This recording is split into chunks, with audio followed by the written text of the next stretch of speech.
So when we're speaking of service, surrender, offering, submission, we're talking about the same thing. If we surrender something to another, that's service, that's surrender, that's offering. So we say we are those who surrender. And the process is that we are constantly surrendering. And we're surrendering to divine presence. Another name for divine presence is God. Also, Brahman is another name for divine presence. Allah, for us, is another name for divine presence. Divine presence is always here. Always here. To qualify as divine presence, it should be always here. Never is it not here. It's always here. It's beyond beginning, middle, and end. It pervades and transcends everything. So it's right here, right now. So this is divine presence. So the goal of our life, the goal of our endeavors is to serve divine presence.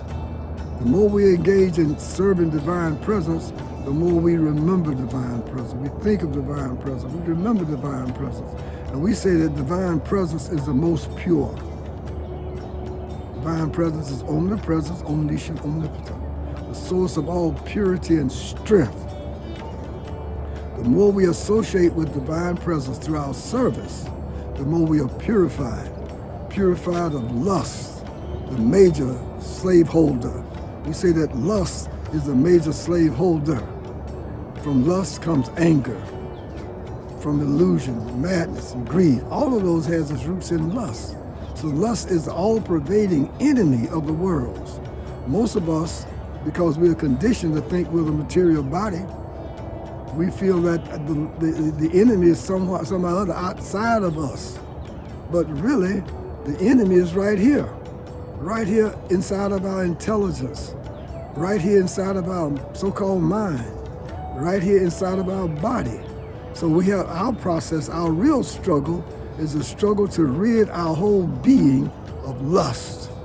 As being freed from lust, we're gradually freed from anger, greed, illusion, madness, and envy.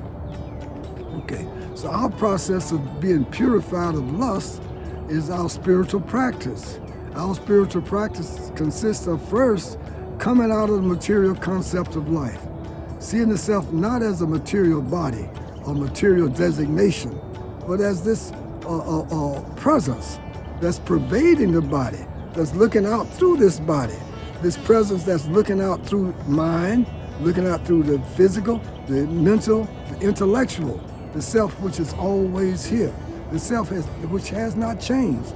We're that same being looking out through this body as we were the same being looking out through the baby's body, the child's body, the adolescent's body, and the so-called grown body or the adult body. The same self is looking out. This is presence. And supreme presence is our supreme being. We call it divine or omnipresence. It's always here. Divine God, divine being for us is never born and it never dies. It is always here. And so our process of purification consists of first coming out of that material designation of life, thinking we're a material body, we're the material mind, or we're some kind of nationality or some kind of race, creed, color, or sex, or process of being, some particular being, or whether it's a human being or animal being or fish being or whatever, amphibious being. But the real self is beyond all material designations. The real self is pure spirit. We call it pure presence. Pure presence. It is always here. So our spiritual process of purification, coming out from under that illusion, oftentimes we call it Maya, the illusory energy. So we say, see the self as spirit. See the self as spirit. Chant the holy name, whatever holy name we have. If it's holy, if it reminds us of that being which is eternal, omnipresent, omniscient, omnipotent. There are many, many names for this divine presence. Divine presence is within and beyond all names. See? We can call it, for us, we call it by any name that is holy. So we say, chant the holy name, offer everything, all that we think, feel, will, say, and do. All that we offer, all that we give away, all austerities that we perform, every breath that we take, we do this as service to our supreme being, which some call God. And in this spiritual practice, we are associating with our supreme being.